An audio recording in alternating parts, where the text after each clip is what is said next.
Hey everybody, it's the Wargaming Guy with a special announcement for you. I'm a little late on this because of my trip, but I wanted to share it with you anyway. The footage that you're watching is from one of my earlier War in the East 2 games. The announcement is about Steel Inferno, the first DLC for War in the East 2.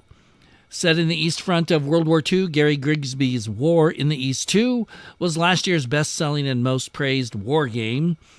I wouldn't know about the selling part. The praised part, I think, would depend on who you ask. But anyway, Steel Inferno is the first DLC for it. This expansion puts a spotlight on several major offensives that influenced the course of the war in the East. It's also expanding the gigantic map further by opening new areas throughout 8 new scenarios and 2 new campaigns. So here's the details of all this. Let me just give you the list. Here's the campaign list. 1943 campaign, 3rd July 43 to 6th of July 45. Full campaign starting out with the German Operation Citadel, largest tank battle in history, maybe, depending on who you ask. I'm throwing in my own commentary here because it's my channel. It allows players to explore the best way for the Germans to recover from their earlier Stalingrad debacle and the best way for the Soviets to beat the Allies to Berlin.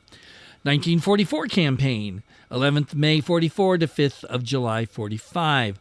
Full campaign that begins with the Soviets readying for the start of their massive summer 1944 offensives.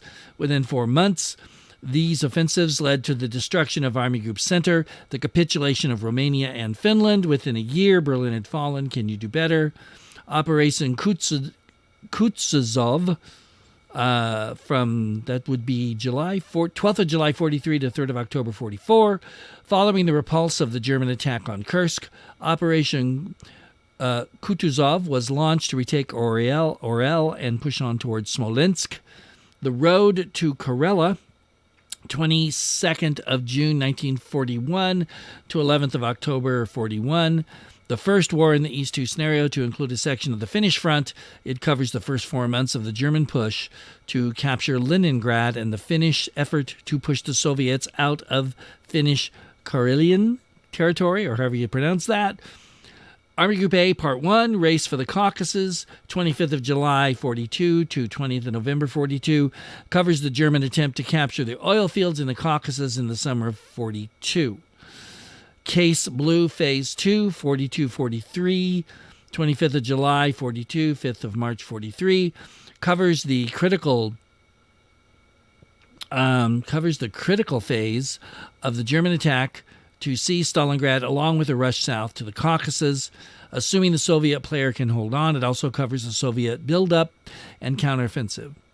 Case Blue, Phase 2, Alternate, 25th of July 42 to 5th of March 43. What if the German High Command hadn't dismantled their 11th Army after capture of Sevastopol, but instead kept it together to help take Stalingrad and the Caucasus? In this scenario, you can find out the answer. Army Group A, Part 2, the Kuban Bridgehead, 1st of Feb 43 to 10th of October 43. After the losses of Stalingrad, the German 17th Army was ordered to hold the Kuban Bridgehead. They did for over 8 months. Can you? Then there's Kutuzov to Bagatron, 43 to 44, runs from 12th of July 43 to 2nd of April 44. This Soviet offensive began as Operation Citadel, ended and recaptured Orel and Smolensk in less than 3 months. Can the Soviets drive further into Belorussia and destroy Army Group Center a year early? Western Ukraine. Long list. 43-44.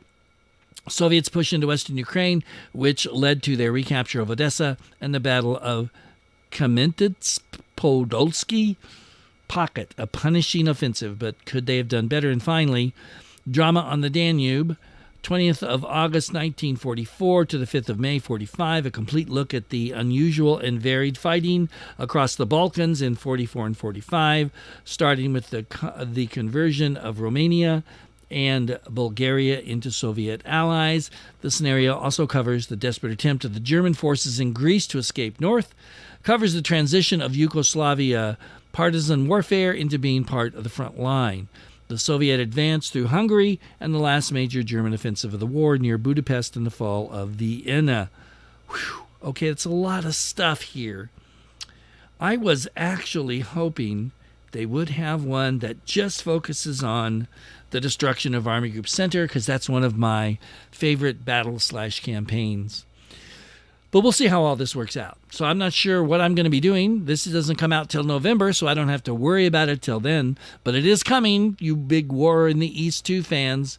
So you're going to get a lot more to play with in this DLC. So get ready, and we'll see what happens when it comes out.